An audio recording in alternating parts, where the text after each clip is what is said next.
Yeah, I thought, we obviously had a rough third quarter, and I thought we turned it over.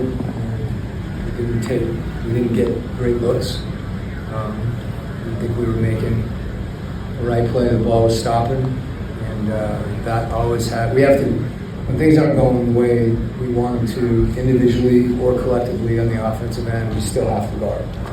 And with the lead, that didn't happen. And then I thought we dug in, at that point, and obviously played really good defense in the fourth quarter. And, we have to have that focus on the defensive end, and care as much about blocking somebody out, and communicating in a certain situation on a switch as we do what's going on the other end.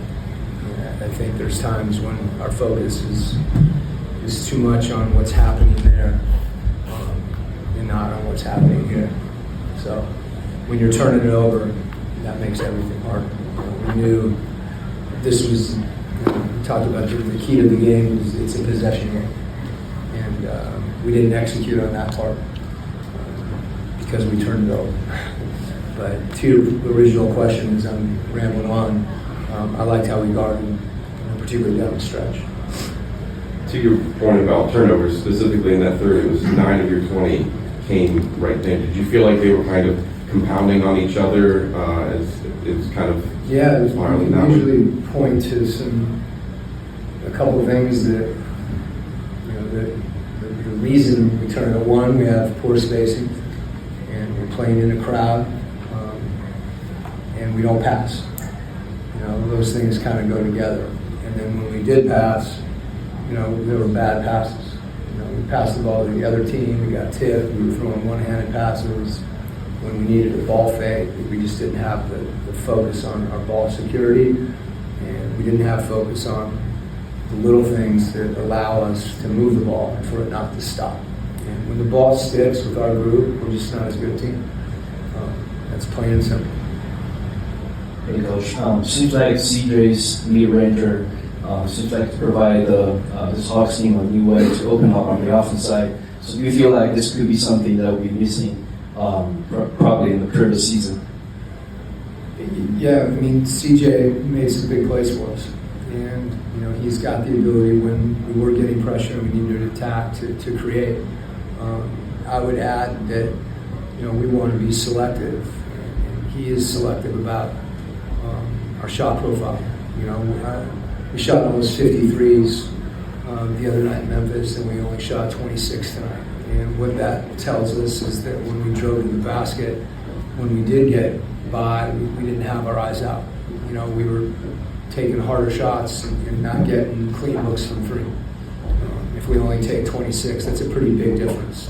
Like half the amount of threes in a given game. I didn't think that had as much to do with how they were guarding us as much as it did our focus. And to your point, particularly whether it's late game or late clock situations or versus pressure, CJ's ability to do that is something that really helps our team.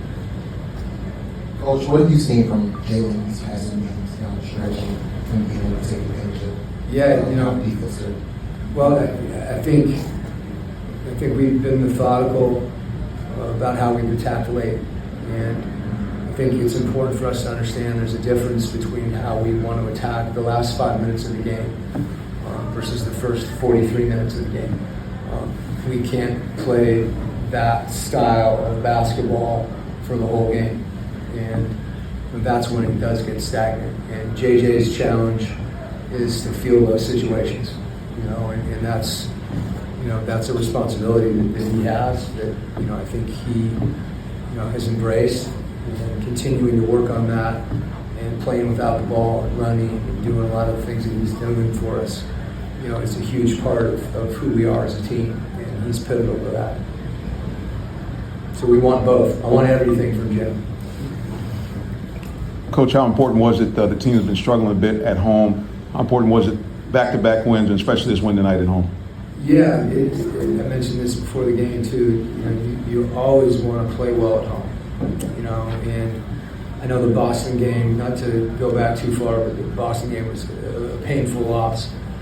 I would say that we were, you know, the 5 guys that started the season for us, you know, that game we had 1 of the 5. And coming back from the West Coast, 2 time zones, we have to be more ready to play in those circumstances. And it shouldn't matter. We have to grind through those things. And I thought we did against Milwaukee. We just really didn't shoot. We played better against Milwaukee than we did tonight, in my opinion.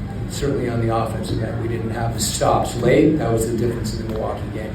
So having those 2 games, you know, one where, you know, we just got manhandled, you know, and that's I don't care what the circumstances are around that. We have to own that. A game playing well, you know, and not getting stops late. So to come out tonight and be able to grind out a win, you know, in front of our home crowd is really important.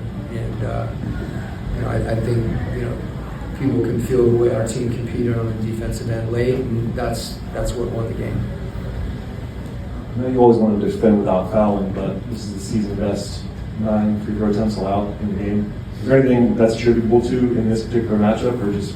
Yeah, there is. I mean, I think, you know, you can picture the possessions that we were, you know, had done a good job containing the ball, and then stayed disciplined throughout the possession when there was a shot fake, another shot fake, somebody stepping around trying to draw contact. I also think, you know, something we've talked a lot about is just our help coming sooner, so that guy coming over is more of a deterrent where we don't get in a situation where people are running into us and creating that contact. So that's really important for us, you know, given the fact that we don't have rim protection. So we have to compensate for that by just being more solid around the perimeter and not letting people get in there, because when they do get in there, it's really difficult for us to not foul. Thanks, Coach. Okay.